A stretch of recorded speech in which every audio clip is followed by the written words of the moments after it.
Hello everyone. Today I am at the village of Newbottle. Stood outside St Matthew's Church, Newbottle. I didn't even know there was a church here about 5 or 6 weeks ago, and I was off to West Hirton.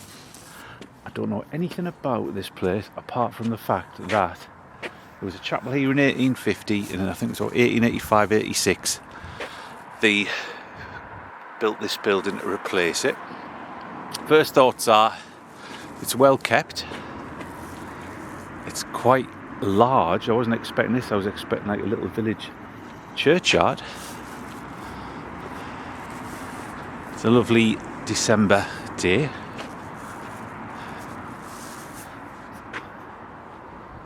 Very well kept. And as it's Christmas, there's the traditional nativity scene.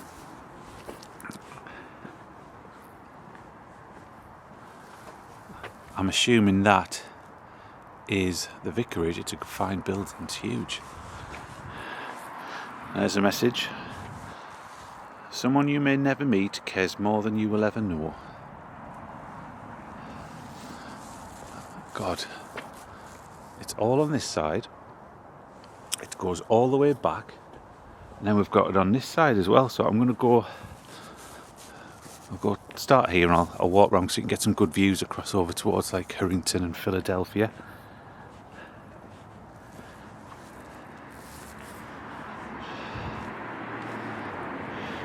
Newbottle's a village in County Durham, where I think it's classed as the City of Sunderland now. Well, it's on the very edge of the City of Sunderland. I'm guessing before this particular church was built, the residents of the village and the local hamlets would have probably gone to Hortonley Spring or Penshire for the church services. That's the members of the Smith family of Sunnyside. It's hard to read that one. It mentions four infants. I forgot me bloody torch, didn't I? Members of the Gray family from Hortonley Spring.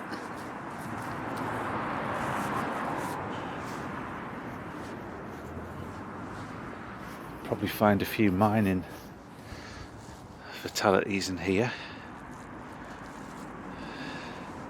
Sadly, this family, the Galley family, Galley, they lost 5 children in infancy. Sadly typical. Now, the headstone is by the Borrowdale brothers. William Borrowdale set up a firm in Sunderland, even though he'd moved there from Barnard Castle, and his sons had their own business after he'd retired.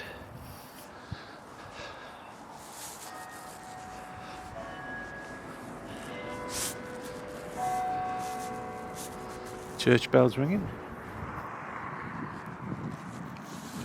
Joseph, the beloved husband of Mary Jane, I think that's Rouse, of Sydney Row, who died February the 14th, 1896.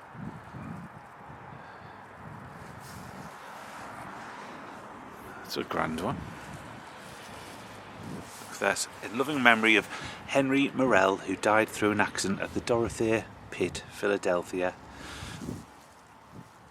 Watch therefore, for ye know not what hour your Lord doth come. I should have brought me torch. It's in the car.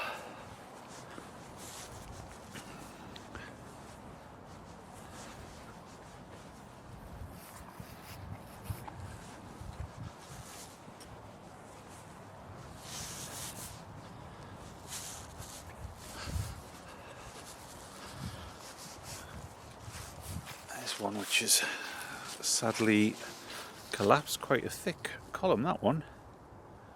Try and get this side because you've got some good views over towards Harrington and Penshire Monument.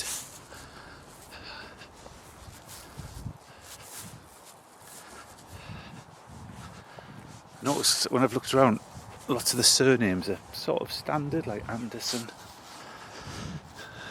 Henderson, Wrightson. This. It's got two-sided, so let's have a look on the other side. This is in loving memory of Jessie, wife of Robert Little, who died October the 9th, 1893, aged 39 years. And on the other side, let's have a look. Also John William, son of the above, who died at Curra, Dublin, April the 4th, 1908, aged 19 years. Now the Curra, it's not only was the site of the famous Irish racecourse, there was a massive British Army base there, camp. So I'm not too sure whether their son was a soldier, 19-year-old, it would put him in the age to be based out over in Dublin, but sadly he didn't come home back to here. Again, mentioned about the surnames, there's not many. I've seen one Hill there, Little, Rain, Ramsey.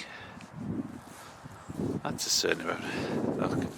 Again, William, the beloved son of William and Anne Hissett, who was accidentally killed at Horton Pit. Hissett, that's a surname I've never come across before. Should get a good view across here. I think Pension Monument is probably about 2 miles away across on the other side of Hurriton. If you look over there, that's towards Philadelphia, Shiny Row, Penshire, and you can see Washington in the background and Gateshead in the far distance. Always lots of horses around these particular little villages.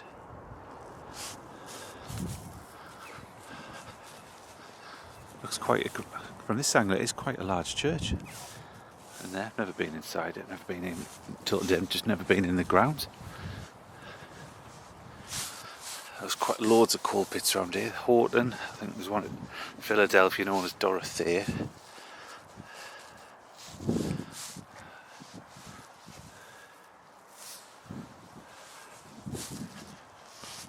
Richardson. Who was that? Robert, the husband of Margaret Ann. He was a member and official of the Wesleyan Methodist Church for more than 50 years. Again, Dodds, Davison, Patterson, Robinson.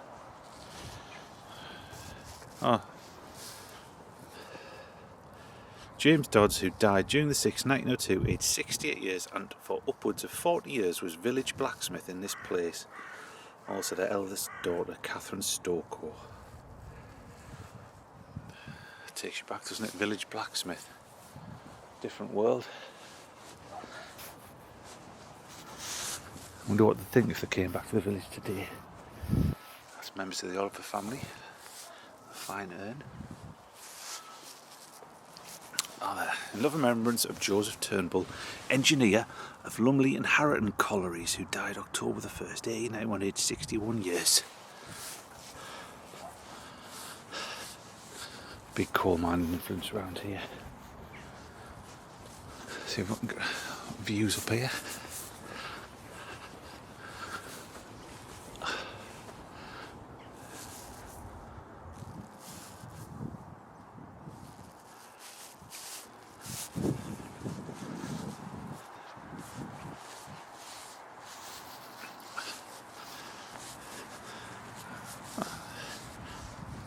John Thirtle, Thirtle.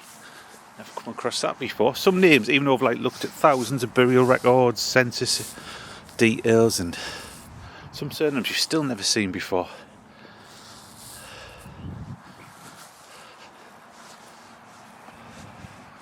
See how far back it goes a bit.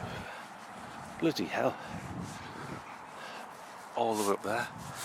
I don't think I'll get all of this covered.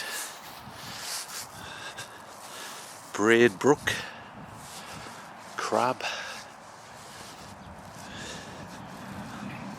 Wattham,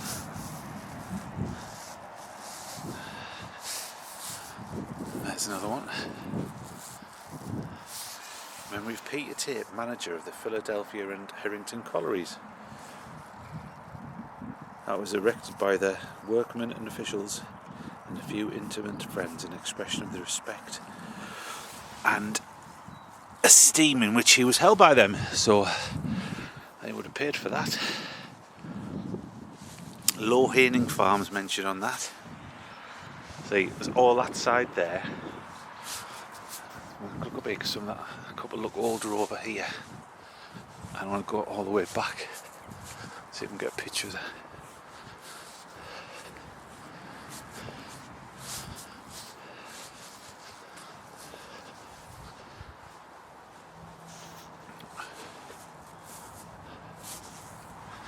There's a good name, Thirza, Thirze. Robert Francis, son of Francis and Mary Hodgson, who died in London July 27, 1874, aged 45 years, and was interred in Gravesend Cemetery on July the 31st. I think that's the oldest one I've come across so far, 1874.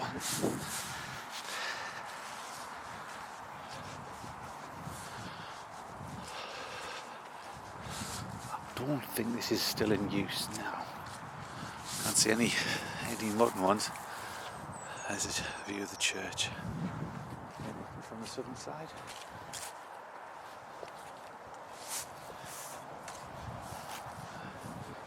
There's the old vicarage.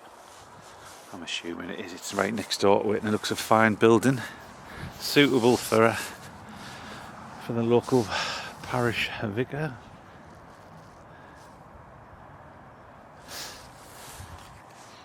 In loving memory of John Parker, who entered into life eternal. 63 years old. There's a mention of somebody died in the war. It's a great first name, isn't it? Barwise Robinson. And it mentions his grandson, John Pratt, private in the Royal Inniskillens, killed in action about July the 1st, 1916, aged 23 and a half years. About July the 1st, that gives a clue that nobody knows exactly. And July the 1st, 1916, I think that was the first day of the sun. Correct me if I'm wrong. Sadly, William Pearson, who lost his life in Dorothea Pit, Philadelphia.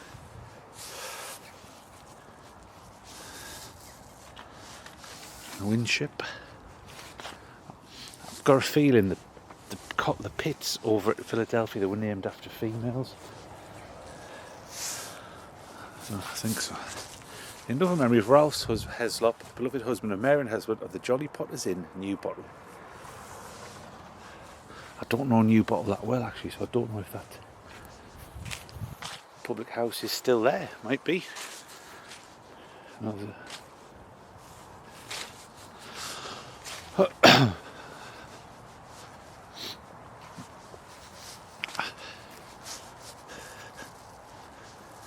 Again, sadly, look at this. In loving memory of James Russell, the beloved son of Robert and Elizabeth Whitling, who died as a result of injuries received at the Lambton D Pit, April the 6th, 1913, aged 38 years. Also son of Richard, son of the above. So there was another son, died at Lumley New Winning. There's two sons tragically died at the pit.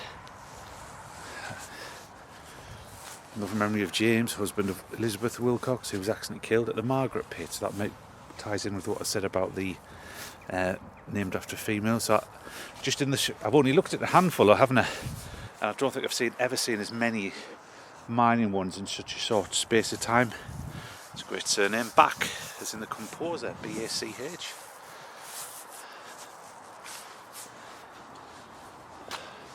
I can see some headstones at the back which look like 1940s, 50s, up to the 1929s here. Might go back down the side bit in a minute. That's sadly there's from 1917, 16th of May, T. Walton, aged 33 years. Again, John, husband of Dorothy Jane Burnside, who was accidentally killed December. Doesn't say where or how. There's a couple of Commonwealth grave ones right at the back. I'm just going to go down the side of the church. I don't know did I say that one? Somebody else who was accidentally killed in the Margaret Pit. Another mention of a little place, Spring Garden. I'll see if there's any the ones down this side. There's mentions of East Harrington, which is mile and a half away, I think. So people would have ties to all the different villages, even though they might have moved to one. They might be from the next one. Now, I think that is a Edwin Smythe headstone. Arthur Waters, but with it W-A-R-T-E-S. A little child should lead them. I think that is Edwin Smythe, possibly. That looks like it.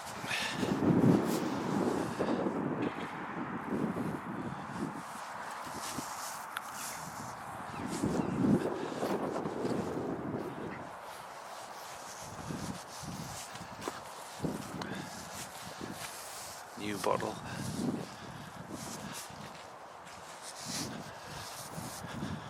Andersons, quite a few Hendersons and Andersons I've seen.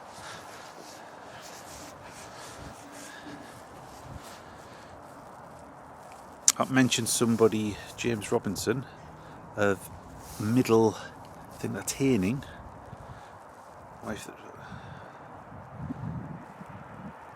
Somebody met it's 1845, so I think that's probably somebody who died before this churchyard was opened, and then they've just added the name at a later date.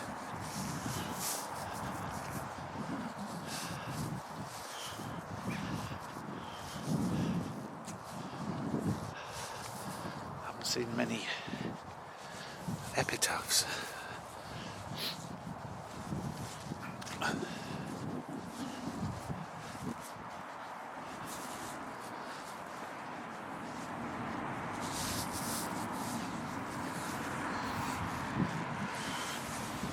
That's for George, Dorothy, the beloved wife of George Burnsides, who died at Newbottle.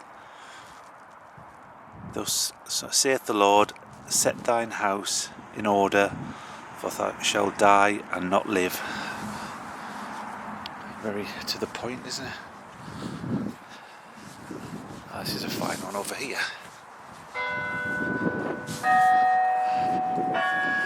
George Hall of Newbottle. Look at that. That's cost a fortune.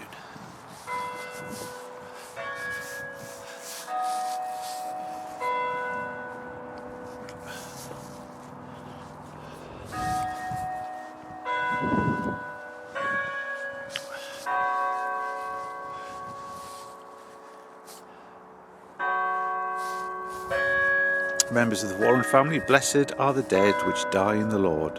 Affliction's bitter cup is past, life's checkered scene is o'er. With Jesus now they calmly rest, till time shall be no more. So I'm going to leave it there. Thank you very much for watching the video. Please give it a like if you wish, and also click on the subscribe. I'm probably going to come back here again because there's so much to look at. So thanks very much for watching.